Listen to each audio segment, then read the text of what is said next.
Hey guys, Studio Wilds here. Otherwise, just call me Glenn Wilds.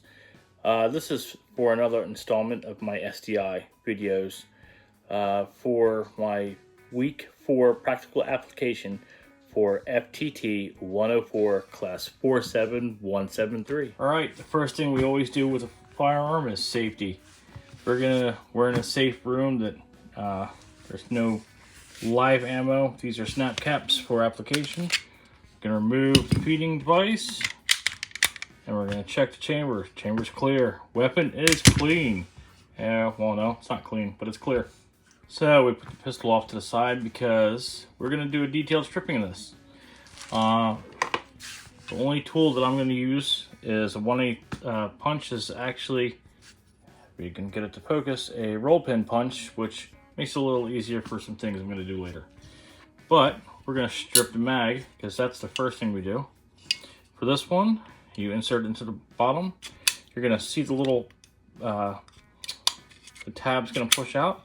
We're going to hold that with our thumb, slide the floor plate out. We're going to take and let this drop out. Now you can inspect or replace the spring if it's worn out or broken. And then on top of that, you have the plastic follower. I run these things dry. If you're going to put any kind of lube in here, I would put some kind of like a dry lithium, something that's gonna not let junk build up in there. So put this back together, make sure that the follower is in the right orientation. We slip that in there. Take the magazine spring, making sure that this tab is upright. Push that all the way down. Hold that. And we're gonna take the floor plate and we're gonna slide that right back on, and we'll see that tab jump right back into that floor plate when it's right in spot. All right, and that is disassembled and reassembled. That is the mag. All right, the next thing is the pistol itself. I'm not gonna use that. All right, we're gonna take the barrel nut off because you can't get the barrel out with the barrel nut in place.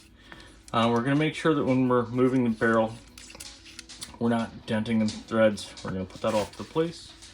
Now we're going to lock it to the rear, makes it easier. Roll this up, unlock it. Now this gun, you do not have to pull the trigger to assemble. We're going to put the lower off to the side. I am actually not going to disassemble anything in here because I do not have the proper picks that I want to use to work with this. Everything is in here and it's under tension.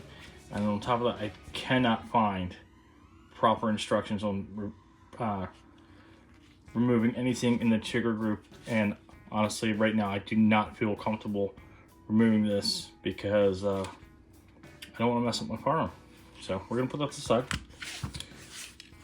We're going to take the slide down. We're going to remove the spring. Now this spring is a caged one design, and this is actually staked, so you cannot this is replaced as a one single unit. If these springs are broken or worn out, you replace this as a solid unit. Next thing is we're going to do is remove the barrel, which you push down, unlock it, bring it back. Again, we don't want to mess up the threads. So we're going to put the thread protector on it while it's sitting here. Cancel that. I'm going to try it again.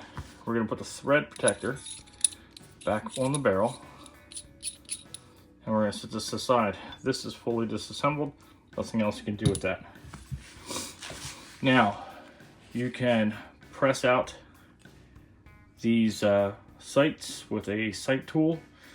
I don't have that, so I'm not going to do that. This plate is locked tight down and is torqued to spec. I'm not going to remove that.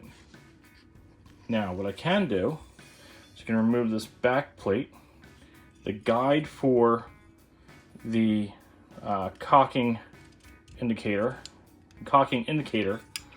and I cannot remove the striker because to do that, you have to run out a roll pin, which I do not have bench block yet, and I would have to remove this plate. So I understand how to do it, but I'm not going to do it. So to remove this plate and remove the striker spring, the cocking indicator, and the guide, we're going to take, mind you, I have safety glasses on. We're going to take the roll pin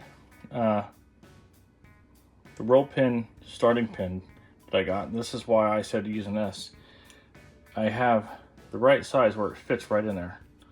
You're going to push that down, and then you're going to slightly move that plate forward down. Now, I'm going to actually work with this right side up, but typically I would do this down. So,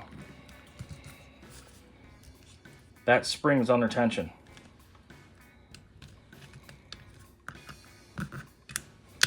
Now, normally I'd do that down, but I was trying to show how it comes out. So this slides down, and this spring's going to be under there, under tension. So this is the back plate. People replace these, make, you know, customized ones, things like that. That can go to the side. Now, we can move. This is the cocking indicator. The spring for the striker. This is actually what gives your striker the forward inertia to strike your round to make it actually go off. If you're not getting good strikes, there could be two things. Either there's a build-up inside where your firing pin moves, or your striker moves, and this is moving just fine. And we can see that it sticks out just fine. It is captured by this roll pin. Like I said, I'm not removing that. But this is what propels the striker. And then this is a little guide for when the striker is in the cock position. This guide comes and goes into the cocking indicator, goes into that guide. This is so difficult from behind the camera. The cocking indicator goes into the guide. When it's cocked, it sticks out the back of the gun, like so. So the other thing is this spring can be worn out or damaged. So to replace that, best and easiest way after cleaning it and checking this, what I do is I put this in place like this. Go back with that same roll pin. Now, when you're pushing this down, you have to guide. You have to guide the cocking indicator into the plastic guide. So you got to kind of fudge around with it.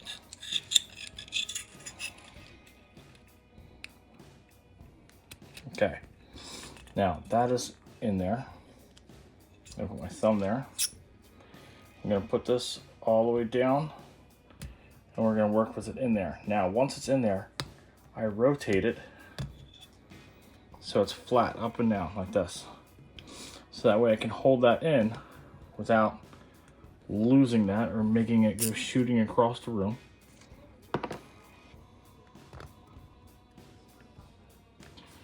Now, if I can get my fat thumb out of the way, I will put the plate back in. Make sure it's orientating the right side. Grooves go down. I have a feeling, because my fat thumb is in the way. There we go. Now, need to get that going the right direction. Now that's in place. Then we're gonna pull this out while holding that plate in. It's all metal, so you can't really mess it up. Now, that's all back together. We can check that by pushing down on the safety, pushing the cock forward so you see the firing pin stick out. Or if we go all the way back, you can see that the cocking indicator sticks out the back. So that's back together. Now we can reassemble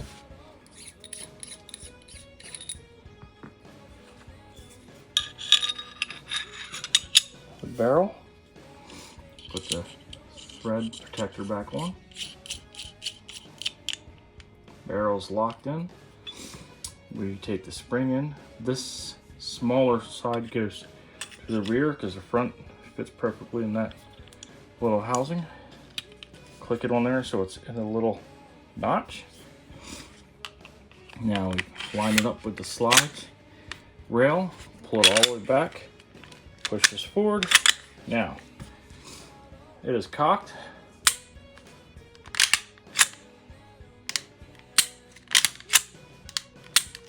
And there you go, reassembled, ready to put back into service. Thank you. Have a blessed night.